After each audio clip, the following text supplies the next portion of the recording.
Ruler School is brought to you by Happy Little Hug Factory and these amazing patrons. Extra special thank you to guest lecturer patrons Brody Harris and Lance Albertson.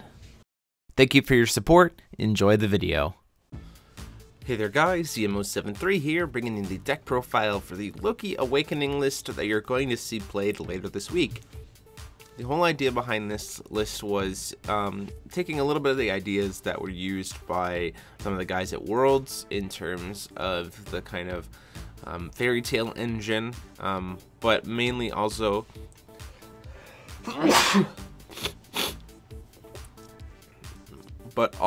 kind of adding some of the great cards that Blue has outside of New Dawn Rises to give you kind of some extra edge and kind of make some plays a little bit stronger. So obviously Loki is our front side, Divinity 10, Judgments for 3, Energizes for blue. On the flip side is an 8/12 Witch, pays 2 less for awakening costs, and if you awaken a spell multiple times, you pay 2 less for each different awakening. So going into the stone list, we have 4 Magic Stone of Time, 3 Magic Stone of Dramaturgy, and 3 Water Magic Stone. So the reason why we're playing the 3 Stone of Dramaturgy, as you can see in the main list, there's no machines. The kind of fun thing that I built for the sideboard, which doesn't show up here, is I do have a kind of machine sideboard that's like Lancelot's, Skyround, Vivian, Merlin, and Percival's. And the whole idea behind that is you kind of sideboard out kind of a fairy tale engine, at least some pieces of it, and you replace it with this kind of Lancelot control package to kind of, especially because there's gets to a point where if you have Merlin, I'll just talk about it real quick. So Merlin, so if you have Loki flipped, you can cast Merlin for its base cost, which would give you an awakening of 4. Because you can call the awakening being 2, reduced by 2, so it becomes an awakening of 2. Then you get to get for a 4-drop machine out of your deck, and you can get a Lancelot, or you can get a Percival, which is really awesome, because then what happens is when Percival enters, you can bounce the Merlin back to your hand, and then bounce one of your opponent's things. And the next turn, you just play the Merlin again for 4, get a second Percival, bounce the first Percival back to your hand, bounce one of their things back to your hand, and you just kind of have this Percival loop. It's very easy to do. So that's in the sideboard. You might see that get played this week, but just wanted to let you know that's why we play the 3 Magic Stone of Dramaturgy. And the reason why we're not playing 4 and we're playing 3 Water Magic Stones is because we're playing Jormungandr, but we'll talk about that in a second. Rune Deck wise, we're playing Petrification, and mainly using this as a follow-up to Distortion of Time, because we only can just do the God's Art once. So the idea is you do Distortion, the following turn you do Petrification, and you still kind of almost get 2 turns of Lockout with being able to get that aggression in. Next we have Invitation. This is so that we can search for any card that we need. This deck does have a lot of draw power, so this is probably a rune that can get cut in, you know, playing the deck a little bit more, but we wanted to keep it in there just in case. Massive Growth is an amazing card, especially for sticking a turn 2 Jormungandr. You can go pay 1, produce 3, then pay 1 base will, and then the 3 floating to get both of Jormungandr's awakenings, which suddenly gets you a 9/9 with a gluttony counter, and you can have a lot of aggression there. Consume, obviously the Master Rune, and then Monstrify.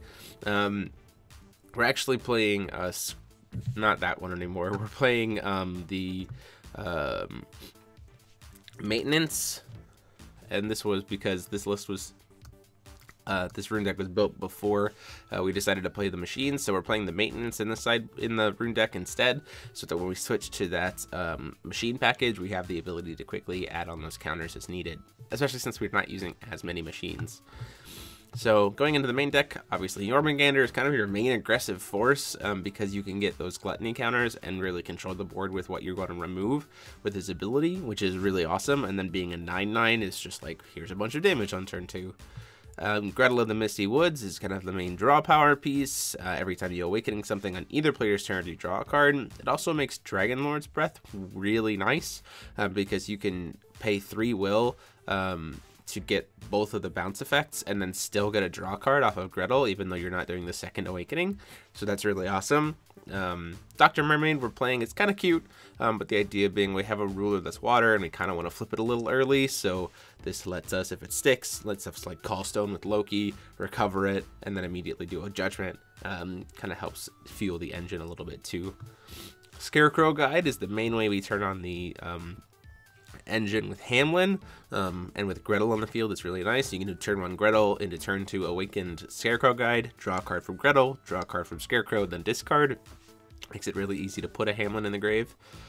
Witch's House, this deck is very creature heavy, so you can play this and then it's a little defensive wall, and if it gets killed or something like that, then you can possibly get a Loki or a Hamlin or a creature just suddenly sticking out onto the board, which is awesome. Loki's Watchdog Fenrir, obviously the card that you want to follow up the primary card that you want to follow up a flip from Loki. You can get both awakenings, so it's suddenly a 4-drop 10/10 that you're drawing 2 cards, and you're also removing, you're forcing your opponent to banish a Resonator, which gets around things like Eternal or Can't Be Destroyed or any cool things like that. Hamlin, the Sound of Temptation. This is the main card that we're bringing back with Forest of the Misty Woods from the graveyard. The real cool thing about this is if your opponent only has 1 creature, you get to take it. And it also doesn't target, which is the other real cool thing about this. So that's what a lot of this deck does, is about controlling the board state so that Hamlin always gets you the Resonator you want, rather than having to deal with the randomization. Even if it's random, it still can be a big assistance, but with Forest of the Lost, Misty Woods, you're primarily doing it at instant speed, so you can kind of really disrupt your opponent's plays that way. Forest of the Lost is our primary way to get Hamlin or the other fairy tales to your hand, and then also it's our main way to bring back Hamlin. Erendite, the Nitrogen Blade, we're playing this over Keys' Call because it has the Awakening, so I wanted to kind of try to make use of that, so once you flip Loki, you're only paying 2 will to cancel something and destroy it. 4 Distortion of Time because it's some draw power and we're running blue, so we might as well have access to that God's Art. We only get to do it once, but it can still be pretty devastating. And then the 4 Dragon Lord's Breath as said before. So there you guys have it. That is the list. It is just meant to be kind of a starting point for Loki. There's a lot of different ways to take Loki or play it. You could go a pure machine route. Let me know what you guys think in the comment sections down below, and then be on the lookout later this week for the feature match involving this list to see how it gets played. So thank you guys so much for watching, and until next time, this is TMO73 signing off.